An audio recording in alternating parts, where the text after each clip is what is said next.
भारत के बिना बांग्लादेश का नहीं चल रहा काम। प्रधानमंत्री मोदी के आगे मोहम्मद यूनुस हुए मजबूर। भारत के दरवाजे पर खड़ा बांग्लादेश। आज जो खबर हम आपको बताने जा रहे हैं वो सिर्फ किसी देशों के बीच की कोई डील नहीं है। ये खबर है भारत की ताकत की, ये खबर है बांग्लादेश की मजबूरी की, और ये खबर है दक्षिण एशिया की बदली हुई सियासत की।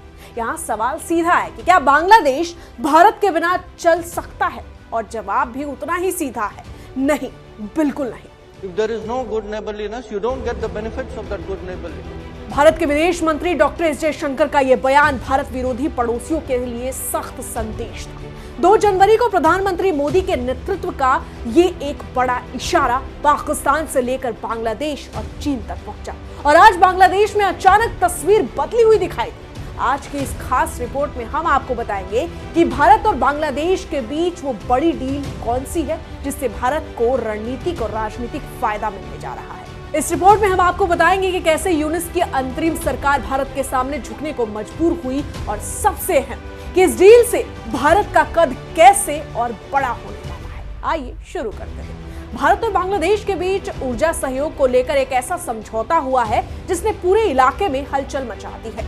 इस बार बांग्लादेश की अंतरिम सरकार ने जनवरी से दिसंबर 2026 के बीच बांग्लादेश भारत से 1,80,000 टन डीजल खरीदेगा। और ध्यान दीजिए, ये डीजल किसी प्राइवेट कंपनी से नहीं, भारत की सरकारी ताकत ऑल इंडिया लिमिटेड और उसकी सहायक कंपनी नुमालीगढ़ रिफाइनरी लिमिटेड यानी NRL से आएगा। यानी साफ है कि भारत सरकार सीधे तौर पर बांग्लादेश के ऊर्जा रीढ़ बन रही है। जाहिर है, बांग्लादेश और भारत के बीच एक मजबूत रिश्ते रहे थे जब तक कि बांग्लादेश में सत्ता परिवर्तन नहीं हुआ। आज बांग्लादेश में इस वक्त अंतरिम सरकार है, और इसी सरकार के मुखिया मोहम्मद यूनुस ने ये फैसला लिया है। 6 जनवरी 2026 को ढाका के सचिवालय में ये बैठक हुई। अध्यक्षता करते हैं वित्त सलाहकार सालेहुद्दीन अहमद, और यहीं पर भारत से डीजल आयात को हरी झंडी दे दी जाती है। याद रखिए, अक्टूबर में ही 2026 के लिए ईंधन आयात की मंजूरी दी जा चुकी है, और अब सिर्फ सौदे को फाइनल स्टैंप लगाया गया है। मतलब ये कोई जल्दबाजी नहीं है, ये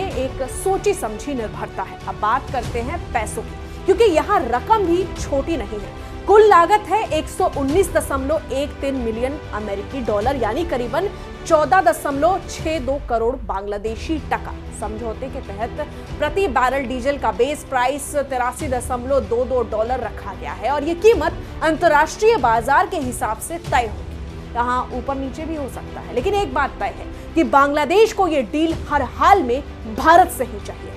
सवाल है कि आखिर बांग्लादेश इसका भुगतान करेगा कैसे? यही दिखती है असली सच्चाई। अब ध्यान से सुनिएगा, क्योंकि यहीं से कहानी और साफ हो जाती है। इस डील का कुछ हिस्सा बांग्लादेश पेट्रोलियम कॉर्पोरेशन देगा, और बाकी पैसा बैंक लोन से, यानी साफ साफ शब्दों में बांग्लादेश कर्ज लेकर भारत से डीजल खरीदेगा। और यही हकीकत है, ऊर्जा भी भारत से, पैसा भी उधार का। अब जरा मैप समझिए। नुमालीगढ़ रिफाइनरी जो कि असम में है, यहीं से निकलेगा डीजल। पहले जाएगा पश्चिम बंगाल के सिलीगुड़ी मार्केटिंग टर्मिनल, फिर पहुंचेगा बांग्लादेश के पर्वतीपुर डिपो। मतलब भारत की जमीन, भारत की रिफाइनरी, भारत का लॉजिस्टिक सिस्टम, और अंत में बांग्लादेश का टैंक भरेगा।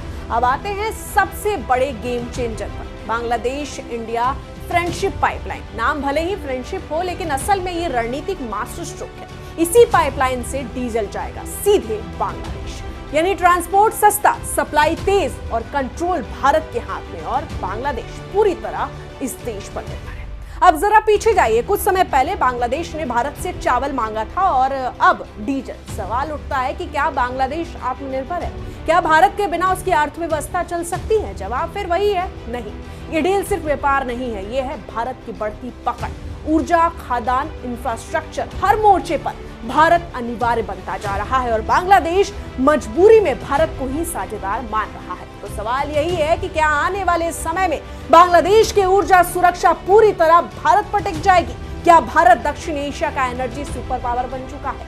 और सबसे बड़ा सवाल कि क्या ये निर्भरता भविष्य में बांग्लादेश की राजनीति और फैसलों को भी बदलेगी? आपका जवाब कमेंट में जरूर लिखिए। फिलहाल के लिए इतना ही। मैं आपके साथ रंजना उपाध्याय, आप देख रहे हैं HC न्यूज़। धन्यवाद।